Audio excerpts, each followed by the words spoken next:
Olá pessoal, sou Fernando, sou professor aqui da Rede Estadual de Minas Gerais. Estamos focando nossos estudos para concurso de professores. Vamos continuar estudando aqui a Constituição Federal de 88 no tema Educação. Hoje vamos conhecer aqui o artigo 212. Vou fazer a leitura do artigo e posteriormente as considerações, ok? Então, artigo 212. A União aplicará anualmente nunca menos que 18 e os estados, o Distrito Federal e os municípios, 25% no mínimo da receita resultante de impostos, compreendida a proveniente de transferências na manutenção e desenvolvimento do ensino. Parágrafo 1º. A parcela da arrecadação de impostos transferida pela União aos estados, ao Distrito Federal e aos municípios, ou pelos estados aos respectivos municípios, não é considerada, para efeito do cálculo previsto nesse artigo, receita do governo que a transferir. Parágrafo 2º. Para efeito do cumprimento do disposto no caput desse artigo, serão considerados os sistemas de ensino federal, estadual e municipal e os recursos aplicados na forma do artigo 213. Terceiro, a distribuição dos recursos públicos assegurará prioridade ao atendimento das necessidades do ensino obrigatório, no que se refere à universalização, garantia de padrão de qualidade e equidade, nos termos do Plano Nacional de Educação. Quarto, os programas suplementares de alimentação e assistência à saúde, previstos no artigo 208, inciso 7º, serão financiados com recursos provenientes de contribuições sociais e outros recursos orçamentários. Quinto, a educação básica pública terá como fonte adicional de financiamento a contribuição social do salário educação, recolhidas pelas empresas na forma da lei.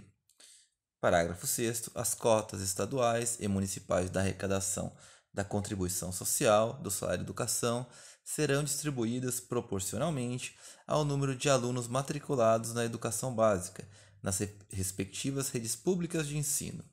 Sétimo, é vedado o uso dos recursos referidos no caput e nos parágrafos 5º e 6º desse artigo para pagamento de aposentadorias e de pensões. Oitavo, na hipótese de extinção ou substituição de impostos, serão redefinidos os percentuais referidos no caput deste artigo e no inciso 2º do caput do artigo 212-A, de modo que resultem recursos vinculados à manutenção e ao desenvolvimento do ensino, bem como os recursos subvinculados aos fundos de que trata o artigo 212-A desta Constituição, em aplicações equivalentes às anteriores praticadas. Artigo 9º. A lei disporá sobre normas de fiscalização, de avaliação, de controle das despesas com educação nas esferas estadual, distrital e municipal. Pois bem, então vamos às considerações sobre o artigo 212. Ele trata da alíquota dos recursos destinados para transferências, manutenção e desenvolvimento do ensino, destinados diretamente à educação e ensino.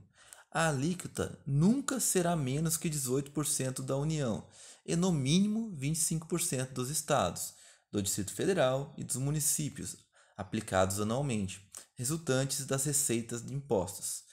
É imprescindível saber que não é apenas 18% da União, mas nunca que ou no mínimo 18%. O mesmo ocorre com os estados, Distrito Federal e municípios.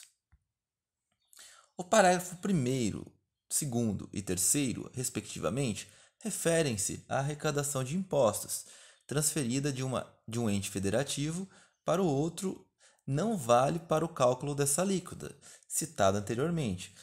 Então, serão considerados o sistema federal, estadual e municipal de ensino, ou melhor, cada qual com suas responsabilidades.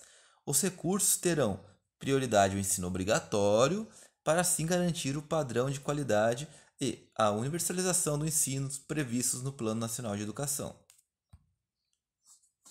As atualizações do artigo 212 tratam da impossibilidade do uso do salário educação para pagamentos de aposentadorias e pensões.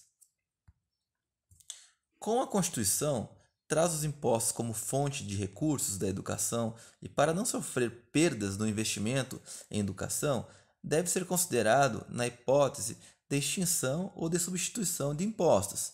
Serão redefinidos os percentuais de investimento, de modo que os recursos vinculados à manutenção e ao desenvolvimento do ensino continuem em aplicações equivalentes a que estavam distribuídas no Fundo de Manutenção e Desenvolvimento da Educação Básica e de Valorização dos Profissionais da Educação. E, por fim, para garantir que o investimento em educação será otimizado, o Poder Legislativo e o Poder Executivo devem editar lei própria para garantir a fiscalização, a avaliação e o controle das despesas com educação em todas as esferas federativas. Pois bem, conhecemos aqui o artigo 212, fizemos as nossas considerações e essa é a minha colaboração de hoje. Um abraço, até o próximo.